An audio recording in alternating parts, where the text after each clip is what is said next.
Histoire de l'église de Don Charles Poulet, le Moyen-Âge, suite, deuxième période, l'époque carolingienne, 714-814. 1. Le 8e siècle, de l'apparition de Charles Martel à la mort de Charlemagne, 714-814. Chapitre 1er, l'Occident sous Charles Martel, 714-741. Depuis longtemps, les Mérovingiens ne gouvernaient plus que de nom. Les premiers ministres dirigeaient à leur place, maires du palais de Neustrie et d'Austrasie. Entre les deux royaumes, la lutte était incessante. Le neustrien Hébroïne avait eu l'avantage dans la deuxième partie du 7e siècle. Mais ce barbare cruel qui avait martyrisé Saint-Léger en 678 fut assassiné, et dès lors l'hégémonie passa à la mairie d'Austrasie, gérée par l'illustre famille des Pipinides. Au berceau de cette race, on voit des personnages d'une piété exemplaire.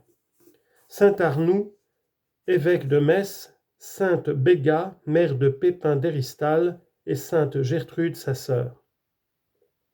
1. L'évangélisation de la Germanie par saint Boniface. Grâce à la protection de Charles Martel, fils de Pépin d'Héristal, va s'inaugurer l'apostolat de la Germanie transrhénane sous la direction du moine anglo-saxon Winfrid. Celui-ci va accentuer la double marque de mission franque et de mission romaine donnée par son compatriote Willibrord à l'évangélisation de la Frise. C'est de Rome où il a fait un premier voyage qu'il tient son mandat, 719. Va, lui a dit Grégoire. 2. Tu t'appelleras désormais Boniface, celui qui fait le bien. Sa besogne se circonscrit. Bavière et Alémanie sont demeurés plus ou moins fidèles à leur première conversion. Mais plus au nord, Hesse et Thuringe restent plongés dans l'idolâtrie. Saint Boniface parcourt ces contrées et de 719 à 722 entreprend un apostolat fructueux dont il a révélé les principes dans une lettre à son vieil évêque, Daniel de Winchester. Laisser les païens exposer leur religion, leur montrer doucement les contradictions et y opposer une vue d'ensemble du christianisme afin qu'ils demeurent confus plutôt qu'exaspérés. Après cette première exploration, Boniface retourne auprès de Grégoire II. Celui-ci fait alors du simple missionnaire l'évêque de la Hesse et de la Thuringe et lui donne autorité pour réformer au nom de Rome le clergé et les fidèles de ces régions, où la discipline et le culte manquaient d'organisation, parce que les moines celtes, trop indépendants, n'avaient pas su y établir une direction unique. En retour, Boniface prête au pape le serment de ne consentir à rien contre l'unité de la commune et universelle Église. Ainsi authentiqué, le ministère de Boniface remporte de nouveaux succès. L'apôtre porte en Hesse le dernier coup au paganisme en abattant le chêne sacré d'Odin à Geismar. En Thuringe, il surmonte l'opposition des missionnaires celtes vindicatifs et du clergé franc dégénéré. À ses collaborateurs anglais tels que Lulle, Dechart, Burchard, voici que se joignent des disciples indigènes. Bientôt s'élèvent des monastères d'hommes comme Ammanebourg et Fritzlar, des monastères de femmes comme Bischofsheim et Kinzingen, que Boniface confiait à ses compatriotes Chunitrude, Eadburg, Thekla, la douce Lioba. Plus tard, il fondera encore plusieurs grandes abbayes. Celle de Fulda, confiée au Bavarois Sturm, celle de Hildesheim. Ces monastères sont des séminaires, des centres de prière et d'évangélisation. En 732, le pape nomma Boniface métropolitain de la Germanie et lui conféra le pallium. Dès lors, et surtout après le troisième voyage de Rome, 737-738, dont il rapporta des instructions très précises, il organise toute la hiérarchie.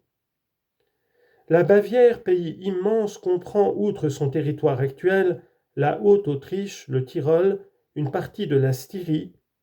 Il y établit les 4 évêchés de Passau, Ratisbonne, Salzbourg, Freising.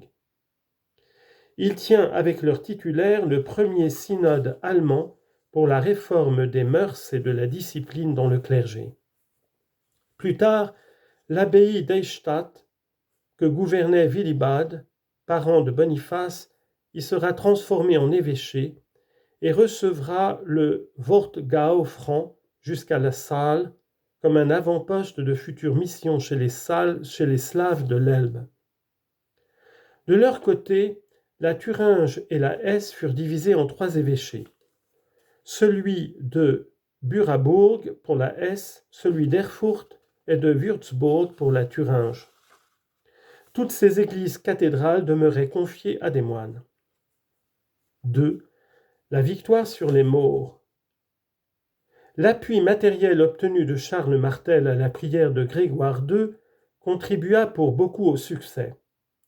Sans le patronage du prince des Francs, disait Boniface, je ne pourrais ni diriger le peuple, ni défendre les prêtres, ni interdire en Germanie les rites des païens. D'autre part, Charles Martel arrêtait au Midi l'invasion des Arabes d'Espagne. En 719, le gouverneur El Samah franchit les Pyrénées et s'empara de Narbonne, Nîmes et Carcassonne. Mais son armée fut écrasée sous les murs de Toulouse par le comte Eudes d'Aquitaine. Bientôt commandés par Abd-el-Rahman, les Arabes envahissent une seconde fois la Gaule, s'emparent de Bordeaux et se dirigent sur Tours où les attirent les richesses du sanctuaire de Saint-Martin. Mais ils sont écrasés par Charles Martel à la bataille de Poitiers, où leur cavalerie légère ne put enfoncer le mur immobile des Francs. 17 octobre 732. Un peu plus tard, les Arabes revinrent par la vallée du Rhône et menacèrent Lyon. Charles les repoussa encore jusqu'en Septimanie, d'où ses successeurs devaient aussi les déloger. 3. Les rapports avec le Saint-Siège. L'Église attendait des Francs un autre service, la protection de la papauté. Au début du 8e siècle, l'Italie apparaît en proie à une double tyrannie. L'une toute proche, celle des Lombards qui pillent et oppriment le pays. L'autre lointaine, mais non moins réelle, celle des empereurs grecs qui, sans se soucier de protéger leur province, les écrasent pourtant de lourdes contributions, en même temps qu'ils se rendent odieux par leur fureur iconoclaste. Abandonné à lui-même, le pape doit chercher de nouveaux protecteurs. Grégoire III, 731-741, tourna les yeux vers les Francs et envoya une ambassade à Charles Martel. Celui-ci combla de cadeaux les délégués pontificaux, mais ne voulut pas s'engager contre le roi des Lombards, Luitprand, qui venait de l'aider à expulser de Provence les Sarrasins. Pour ce même motif, une seconde et une troisième ambassade demeurèrent sans résultat.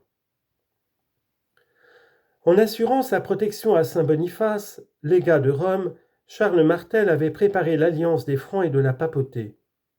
Mais il n'alla pas plus loin. La conception de l'Empire chrétien tel que le concevra le Moyen-Âge lui échappa. Il ne fut qu'un initiateur. D'ailleurs, conquérant brutal, il aida singulièrement à la décadence de l'Église franque. Il regardait les dignités et les bénéfices ecclésiastiques comme un instrument de règne, vendait évêchés et abbayes ou les donnait à ses fidèles. Son neveu Hugues, par exemple, reçoit 3 évêchés, Paris, Rouen, Bayeux, et en plus 3 abbayes. Milon, son compagnon d'armes, devient évêque de Trèves et de Reims, et les pille si bien que ses clercs en sont réduits à prendre un métier pour vivre.